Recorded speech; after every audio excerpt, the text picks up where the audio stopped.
സൂചിപ്പിച്ചതുപോലെ തന്നെ നിലവിലെ പരാതിയുടെ വിവരങ്ങൾ നോക്കുകയാണെങ്കിൽ കുറച്ച് സങ്കീർണമായൊരു കേസ് തന്നെയാണിത്. പക്ഷേ ഇതിന് സമാനമായൊരു കേസ് നമ്മൾ നേരത്തെ കണ്ടിട്ടുള്ളതാണ് ദേശീയ തലത്തിൽ. പക്ഷേ അർണബ് ഗോസ്വാമിക്കെതിരായ കേസ് തള്ളിപ്പോവുകയാണ് ഉണ്ടായത്.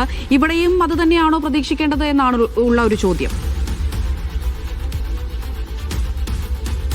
അമൃത, ഈ കേസിൽ ഇപ്പോൾ 2 പേരെയാണ് പ്രതി ചേർത്തിട്ടുള്ളത്. ഒന്ന് Premnath, senior manager BARC, unknown Ernakulam city എന്നാണ് അദ്ദേഹത്തിന്റെ വിലാസം കൊടുത്തിരിക്കുന്നത്.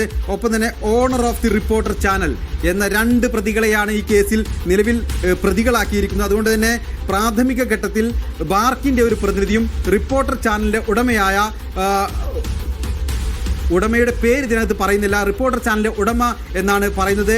ആ അർത്ഥത്തിൽ 2 പ്രതികളെയാണ് പ്രാഥമിക ഘട്ടത്തിൽ ഇപ്പോൾ എഫ്ഐആറിൽ ഉൾപ്പെടുത്തിയിരിക്കുന്നത്. കേസിന്റെ തുടരന്വേഷണത്തിൽ കൂടുതൽ പ്രതികളുണ്ടാകാം, അല്ലെങ്കിൽ ഈ റിപ്പോർട്ടർ ചാനൽ ഓണർ എന്ന് പറയുന്ന സ്ഥലത്ത് ആളുടെ പേര് എഴുതി ചേർക്കാം. എന്തായാലും നിലവിൽ ഇത്തരം ഒരു എഫ്ഐആർ ഇട്ടിരിക്കുന്നു എന്നുള്ളത് മലയാള മാധ്യമ രംഗത്തെ, ടെലിവിഷൻ ചാനൽ രംഗത്തെ കിടമത്സരത്തിന്റെയും അതുപോലെ തന്നെ അധാർമികമായ ചില പ്രവർത്തനങ്ങളെയും കുറിച്ച് ആരോപണം ഉന്നയിച്ച ശ്രീകണ്ഠൻ നായരുടെ ഒരു ആരോപണങ്ങളുടെ കൂടി അടിസ്ഥാനത്തിലാണ് ഇത്തരത്തിലൊരു എഫ്ഐആർ ഇട്ടിരിക്കുന്നത്.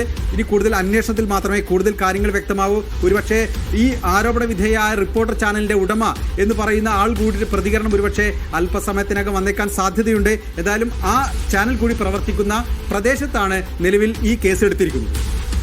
സംസ്ഥാന പോലീസ് മേധാവിയുടെ നിർദ്ദേശപ്രകാരം പ്രത്യേക സൈബർ ടീമാണല്ലോ ഇത് അന്വേഷിച്ചിട്ടുണ്ടായിരുന്നത് ഷുക്കൂർ. അപ്പോൾ വരും ദിവസങ്ങളിലും ഇവർ തന്നെ അന്വേഷിക്കുമെന്നാണോ, അതല്ല പ്രത്യേക അന്വേഷണ സംഘമൊക്കെ ഉണ്ടാകുമോ?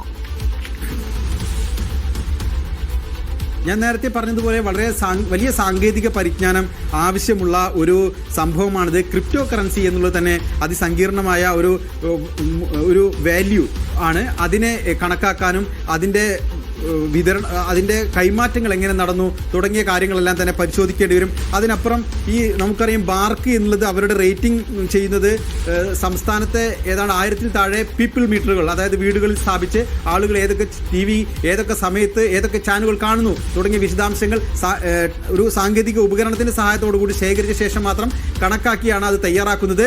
അങ്ങനെയാണ് അവർ അവകാശപ്പെടുന്നത്. അതിനകത്ത് സുതാര്യതയില്ല എന്നൊരു ആരോപണം നേരത്തെ തന്നെ ഉയർന്നതാണ്. മീഡിയ 1 അടക്കമുള്ള ചാനലുകൾ അത്തരത്തിൽ ഇതിന്റെ സുതാര്യതയിൽ സംശയിക്കുകയും ആരോപണങ്ങൾ ഉന്നയിക്കുകയും തെളിവുകളുടെ അടിസ്ഥാനത്തിൽ വിമർശനങ്ങൾ ഉന്നയിക്കുകയും ചെയ്ത ശേഷം മാത്രമാണ് ബാർക്കിൽ നിന്ന് പുറത്തുപോയത്. അതുകൊണ്ട് തന്നെ ആ വിമർശനങ്ങൾ വളരെ ശക്തമായി നിൽക്കുന്നു. ആ ഘട്ടത്തിലാണ് ശ്രീകണ്ഠൻ നായരും തങ്ങൾ ഇത്തരത്തിൽ വഞ്ചിക്കപ്പെടുന്നു എന്നൊരു കാര്യം ഉന്നയിച്ച് ഈ ബാർക്ക് റേറ്റിംഗിനൊപ്പം തന്നെ ബാർക്കിൽ കള്ളപ്പണം ഇറക്കി ആളുകൾ റേറ്റിംഗ് അട്ടിമറിക്കുന്നു, ചില ചാനലുകൾ മറ്റ് ചാനലുകളേക്കാൾ മുന്നിലെത്താൻ വലിയ കോടികൾ പണമിറക്കുന്നു, 100 കോടി രൂപ വരെ ഇറക്കുന്നു എന്നാണ് അദ്ദേഹം അന്ന് ആരോപണം ഉന്നയിച്ചത്. ആ അർത്ഥത്തിൽ കൂടുതൽ വിവരങ്ങൾ ഈ കേസിന്റെ അന്വേഷണത്തിന്റെ ഭാഗമായി വരേണ്ടതുണ്ട്. അത് സ്വാഭാവികമായും വലിയ സാങ്കേതിക പരിജ്ഞാനം ആവശ്യമുള്ള കാര്യമാണ്. സംസ്ഥാന സർക്കാർ, പോലീസ് ഇതിനെ ഗൗരവമായി എടുക്കുന്നുണ്ടെങ്കിൽ സ്വാഭാവികമായും കുറെ വിവരങ്ങൾ പുറത്തുവരും. അത് സർക്കാർ എത്രത്തോളം ആത്മാർത്ഥത ഈ അന്വേഷണത്തിൽ കാണിക്കുന്നു എന്നുള്ളത് പ്രധാനമാണ്.